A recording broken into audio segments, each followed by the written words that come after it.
9페이지의 생물의 구성 체제 또는 체계에 들어가기 전에 우리 전 시간에 배웠던 거 생명연쇄의 특성 다시 한번 정리할게요. 크게 둘로 나눌 수 있었죠. 개체유전상, 종주유전상. 그래서 개체유전상의 세포를 구성 단위로 해서 체계적으로 구성되어 있다. 물질 대사를 한다. 그리고 자기에 대한 반응 및 항상성, 그리고 발생 및 생장. 이 개체유전상이고, 그리고 종주유전상은 생식, 유전, 적응 및 진화. 그리고 바이러스는 생물적 특성과 비생물적 특성이 있는데 비생물적 특성을 기억하는 게 더 쉽겠죠. 비생물적 특성으로서 세포 구조를 갖고 있지 않다. 물질 대사를 하지 못한다. 스스로 못한다. 그러니까 왜 못하느냐? 효소를 갖고 있지 않다. 따라서 살아있는 생명체 내에서만 생명현상이 나타난다. 그리고 생체 밖에서는 단백질 결정체로 존재한다가 비생물적 특성. 이제 9페이지의 생물체 구성 체계, 아까 세포, 조직, 기관, 개체 암기하셔야 되고, 먼저 동물의 구성 단계를 보면 다시 한번 정리할게요. 동물의 구성 단계.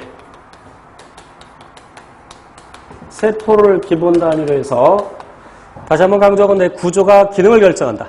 그래서 구조와 기능이 같은, 적어도 유사한 세포들이 모여서 조직이 되고, 동물에는 조직계가 없다 그랬죠. 그런데 그러한 조직들, 서로 다른 조직들이 모여서 기관이 되고 서로 어떤 공통된 기능을 하는 기관들이 모여서 기관계가 된다. 그리고 그 기관계들이 모여서 개체가 된다. 이게 기본 내용이죠. 이제 동물의 조직, 아까 언급했지만 상피조직. 네 종류 기억하셔야 돼요. 상피조직. 그래서 다시 한번 반복. 상피조직은 우리 몸 밖을 덮고 있거나 또는 내장기관의 안쪽 벽을 덮고 있다고 그랬죠. 그러면서 우리 몸을 보호해주는 기능을 하죠. 그러니까 보호기능. 그래서 보호상피 이렇게 얘기할 수 있겠죠. 그 다음에 그 기능에 따라서 나눌 때 흡수상피, 보호상피, 흡수상피. 그 흡수상피 예를 들면 우리 소장에서 소화된 양분을 흡수하죠. 그걸 생각하시면 되겠고, 그 다음에 분비조직. 그래서 분비조직에는 내분비샘과 그 다음에 외분비샘이 있죠. 한자로는 샘선자를 써서 내분비선 또는 외분비선 이렇게 얘기합니다. 내분비선은 호르몬을 분비하고, 호르몬이라고 쓸게요. 호르몬 분비, 호르몬을 만들어서 분비하고, 외분비샘에는 땀샘, 눈물샘, 소화샘, 그러니까 소화 효소를 분비하는 소화샘, 그리고 젖샘 등이 있죠. 그리고 이제 결합조직은 다른 조직들, 기관들을 연결해주고 지탱해주는 역할을 하는데, 다시 한번 정리할게요. 혈액, 얘들을 기억하고 있어야 돼요. 그리고 뼈, 물렁뼈, 연골이라고 하죠. 그리고 힘줄, 인대 등이 있습니다. 그다음에 근육조직. 이제 근육조직을 구성하는 것은 근육세포인데, 그 근육조직에는 뼈에 붙어있는 골격근이 있고, 그 다음에 내장근이 있고, 소화기관에 있는, 그러니까 위나 소장에 있는 그 근육 생각하면 되겠죠. 그리고 심장근이 있고, 골격근은 나중에 구체적으로 배웁니다만 가로에 무늬가 있습니다. 그래서 가로무늬근이라고 하고, 우리가 이 관절을 구부리기 위해서, 보세요. 관절을 구부리기 위해서 여기 이두근 또는 이두박근 그러죠. 요즘은 두갈래근이라고 보통 부르고, 그 반대쪽에 있는 근육을 삼두근, 세갈래근. 그런데 그런 것들은 가로의 무늬가 있는데, 어쨌건 이제 기능적으로 보면 이 관절을 구부리기 위해서 이 이두근은 수축, 삼두근은 이완해야 되죠. 반대로 펼 때는 이두근 이완, 삼두근 수축. 근데 내 의지대로, 다시 말하면 대뇌의 명령에 따라서 수축 이완이 가능하죠.